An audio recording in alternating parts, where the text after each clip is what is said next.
And hello, everyone. Hi, Callum. Another umbraCoffee episode 135. Damn. I'll have a new scenery. I had, if I'm sitting like that, it looks like I had a great idea in my mind right now. Yeah, I'm visiting seaside in Poland, chilling out, working remotely. What about you? How's your week, Callum? Very good. Yeah, busy. It's always busy, isn't it? But yeah, it wasn't too bad. How was your week, Marcin? Or should I say at Mosan Frame? most at frame. Yeah. It was lovely. It wasn't exactly the week which I've planned, because on Tuesday in the night I received a message that my Twitter password was restarted and reset. Of course, I wasn't the one who requested this reset. And in the morning I realized that I don't have access to my Twitter account. It got hacked. Yeah,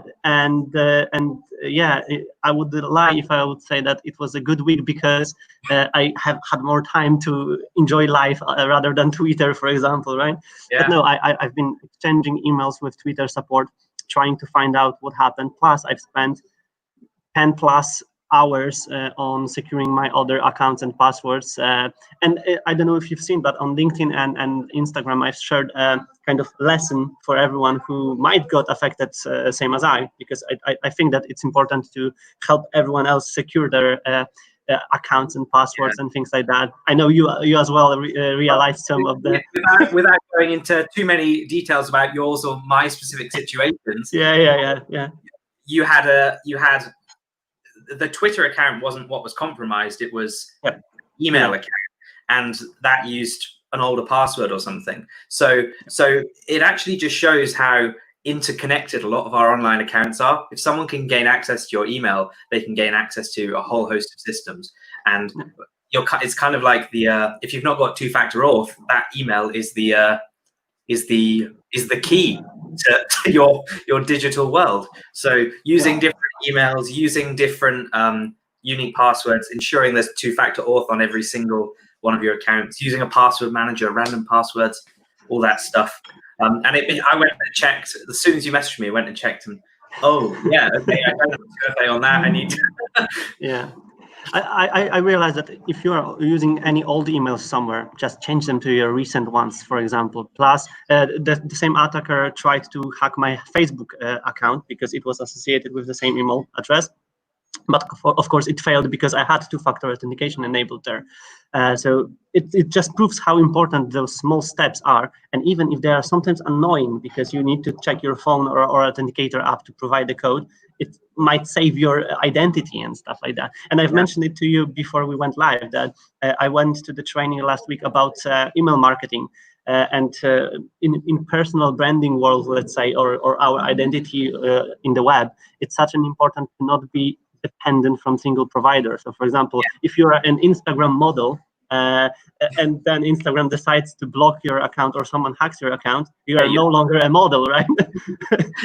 So in this case, I'm such a grateful for having Facebook, LinkedIn, Instagram, and even YouTube community here, or Slacks, that I'm not disappearing at all. I will, of course, update everyone how this case will go. The account back. Like I was saying, the account, they've changed the username, the password, the picture. I think you're now called the phone number, emails, everything. But your tweets are still there currently, and people following you are still there. They unfollowed everyone, but actually, if you can get control of the account again, your life's tweets are not destroyed. In the worst case scenario, I will start a new Twitter account and I will name myself real Zajkowski Marcin, like real Donald Trump, with two-factor authentication, of course. There. Yeah. But yeah, that's my week. Let's move to something maybe more positive, but in the relation with the legacy and past history, because in Umbraco world, we've also seen a really nice situation and case shared by Alan about retiring his old Umbraco site, Umbraco Foresight. This is so I checked this morning. I went on Lee Kelleher's version archive, and 4.8.1 was released in October of 2012. So this site is a good 7.5 years old, which is a decent run, especially for a site running Umbraco 4 and an earlier version of Umbraco 4. But it does just prove if you have got Umbraco 4 sites out there still running, or maybe even V6 ones, at least try and get it to the latest version if you're going to have to maintain it. Thankfully here, Alan's retiring this one, but yeah, I would hate to be maintaining a site like that.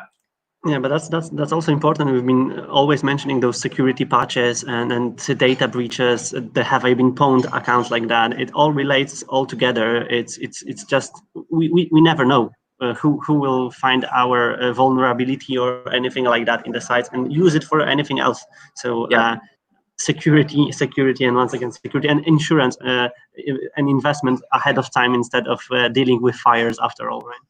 Sure. Yeah.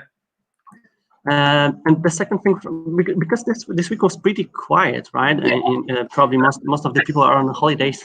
We discussed this last week. I think half of Denmark goes on holiday in July, and so HQ are a bit quieter, and I think a lot of the people in the community are a bit quieter anyway. So not been as much going on. Maybe, in fact, let's do this now.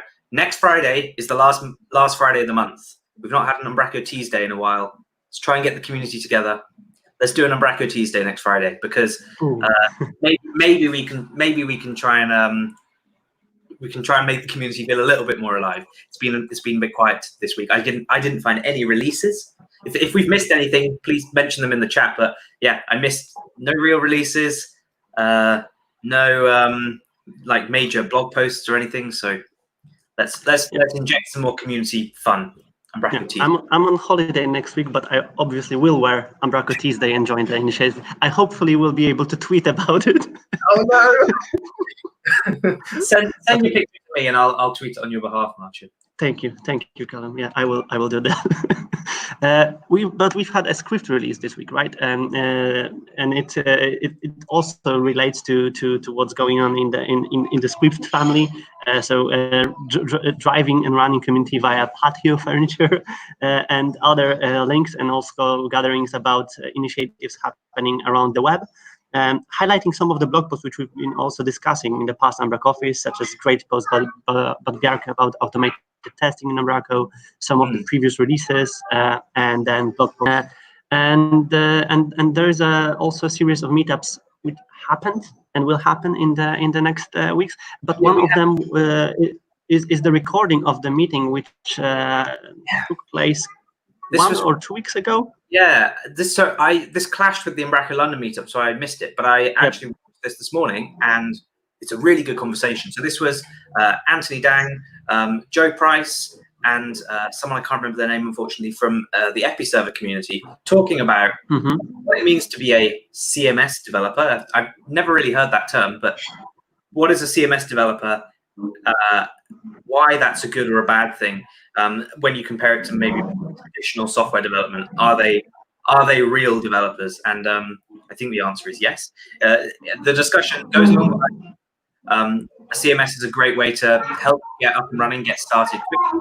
But sometimes people can be just kind of in the all they do is content management. And if you can do some real programming alongside a CMS too, using Umbraco as a framework, doing custom databases, custom integrations, that sort of thing. So I think, yeah, it's not that one is better than the other. It's just they're slightly different disciplines, and I think we can learn a lot from each other. CMS developers and maybe people that build apps, for example.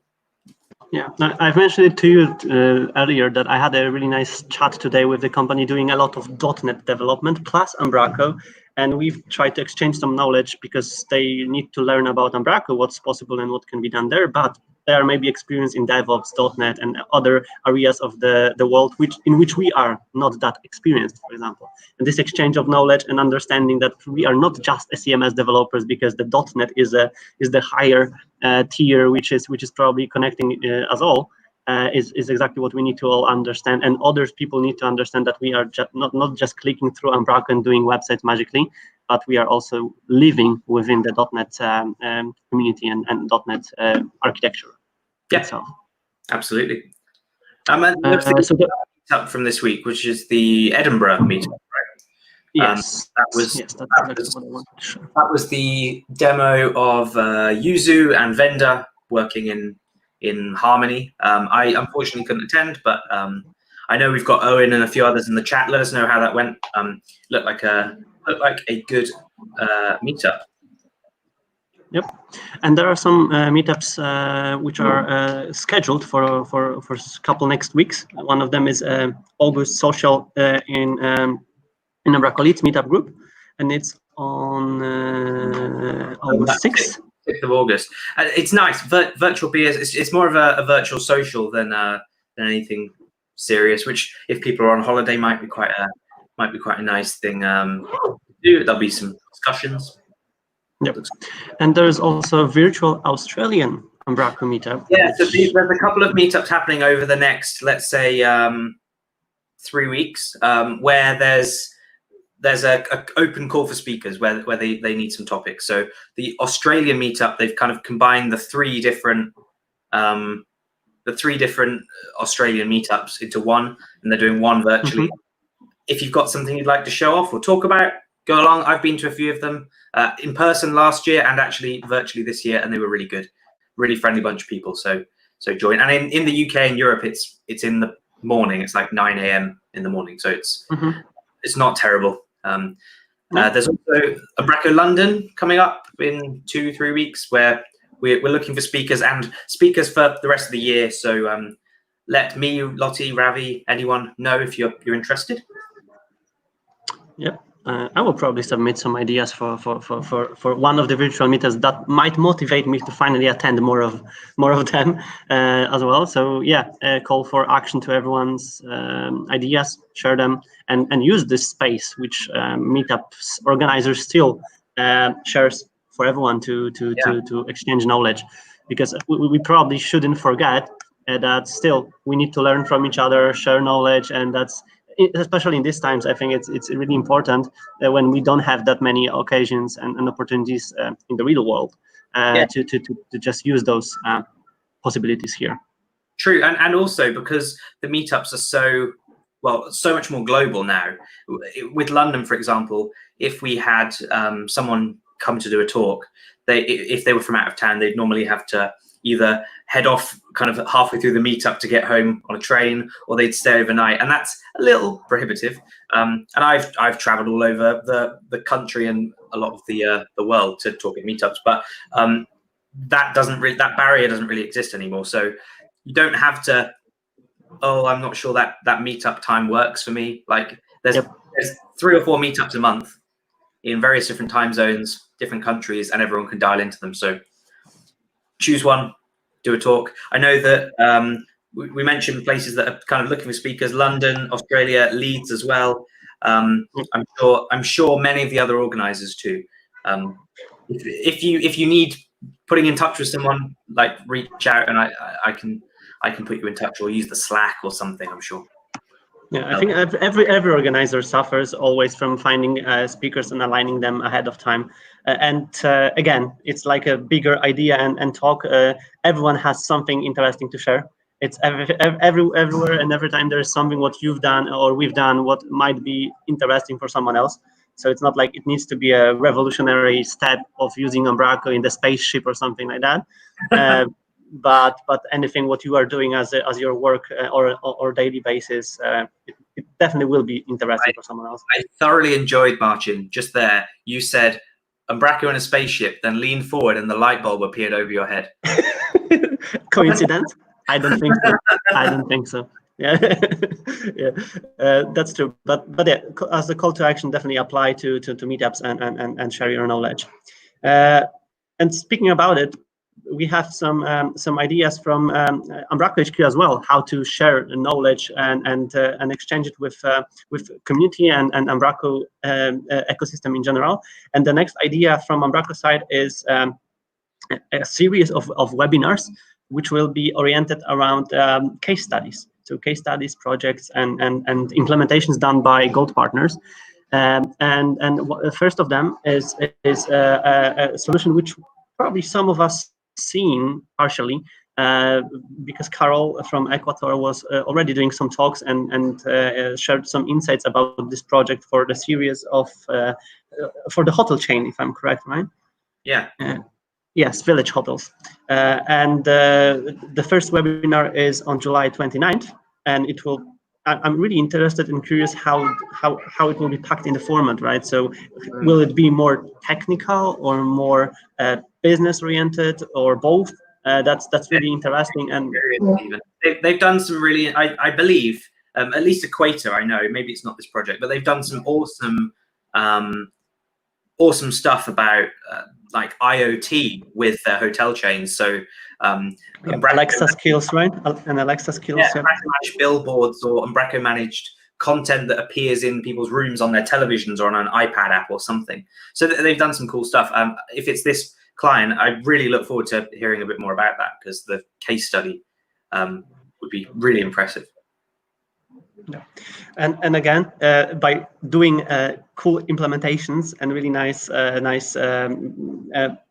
user experiences for editors or for users of the web applications, we can receive awards, we can participate in contests, and be also awarded by MVPs and stages.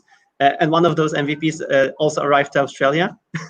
And Carol just supplied the information that it will be a balance of business with tech, which is amazing, again, for both worlds. And I was slowly referring to the MVP stages which arrived to Australia, to Robert Foster. And again, next Umbraco MVP this year, Umbraco MVP physically awarded by the great stage, which we are all proud of within the community. So congrats, Robert, again for MVP.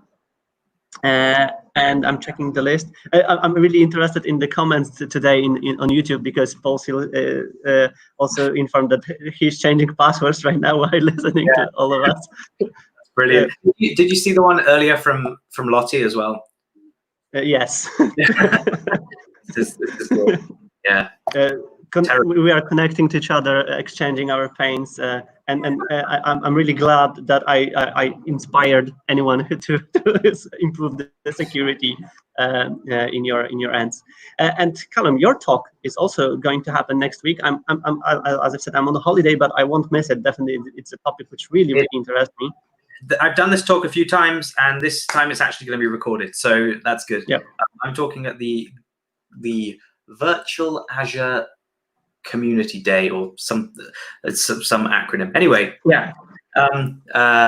about deploying resilience in your applications. It's more of a DevOps type topic, but it will feature some Umbraco, and it's a topic that I'm quite interested in and passionate about. And Marcin, we've spoken about this a few times over the past couple of weeks. And you also mentioned to me that it will be more Umbraco focused in the terms of DevOps as well, right? So in combination of Umbraco with services which are enabling all of us to use global and build globally resilient websites. So amazing stuff, and that's why I cannot miss it. So that event's Tuesday. It's a full 24-hour virtual conference with 4 tracks. They've got a French and I think a Japanese track as well in different languages, and even better, it's been done in a really nice, accessible way. So the all of the talks are live signed, a bit like a few weeks ago. Carol spoke at the Azure Thursday meetup, where they also had live signing. It's the events organized, or one of the organizers is Henk, who also organized the Azure Thursday event. He's done some great stuff recently with video virtual events and making them accessible. So it'll be a good event. If you're around Thursday, come and have a listen. But the video will be online after. And if we're speaking about Azure, you've also listed an article from Azure and Microsoft about Azure.com. I did not know this. So this is a long article about in a series about Azure and how they've basically built the brand and the product. But there is a little nugget hidden in this article, which is that in 2013, when they launched Azure.com, it launched on Umbraco CMS. Exactly. I mean, I'm not quite sure what CMS it's using now. They've said here it begins life on Umbraco CMS. I wonder if it is still running it. Maybe they've migrated away, or maybe it's still running a version of Umbraco 4 from 2013. Who knows? Let's hope not. I don't know if you remember, but also ASP.NET website was running on Umbraco as well. Plus Microsoft.com at some point was also running on Umbraco, because I remember even that I've attended the first Bird Alert workshop with Javon on one of the festivals, and the guy sitting next to me was exactly the one who maintained this project. And they've mentioned how many regions they've used, how many instances they had in this solution. It was extremely big project built on top of the Umbraco. So yeah, as you've said, it might be interesting to know if Microsoft still is running. I believe ASP.NET, the site, does still run Umbraco. I think it's Umbraco. They had a footer message saying that once in the past. So now it's a little bit different. So maybe no, because they are on the, I don't know. Maybe it doesn't anymore. But it definitely did for a long time.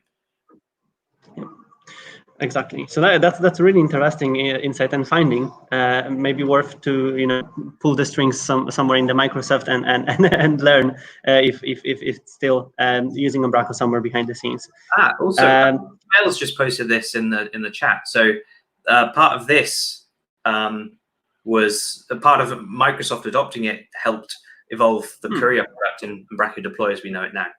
And they did a talk at Code Garden apparently. I'm going to try and dig that out. Have a watch. It sounds interesting. I think it's still interesting topic to dive into history of all of those projects and how it all helped one to another and grow and build something really cool as it is right now. And also it refers to last bit on our agenda, which is first of all one of the articles about Umbraco Uno, which is a new product in the Umbraco family, something new on the map, and people and companies started playing with it and building some first projects, and also sharing this experience, like Harry Krishna here, who wrote this blog post about his journey with Umbraco Cloud and Umbraco Uno, and trial and everything what he did with the initial findings there. I'm really also curious here about journeys with Uno. As I've said 1 week in the past, it really helped my wife, for example, who didn't know about Umbraco that much, understand what can be built and how it's built. So if even in these cases, if it will do the job for just explaining more in the shorter period of time, that's a win-win for a Umbraco project in the long run. Indeed. You mentioned that you've been by the seaside this week. Have you left your wife to do your usual work for you? Has she overtaken you now with?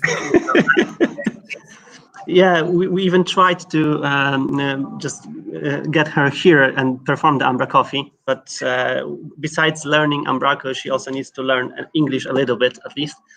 So we are doing it, and maybe a couple months from here we'll exchange places. But yeah, she's really interested in that, and still we are here. And of course, I'm working on the normal hours. But after that, we are also sharing some knowledge from the Umbraco projects and development.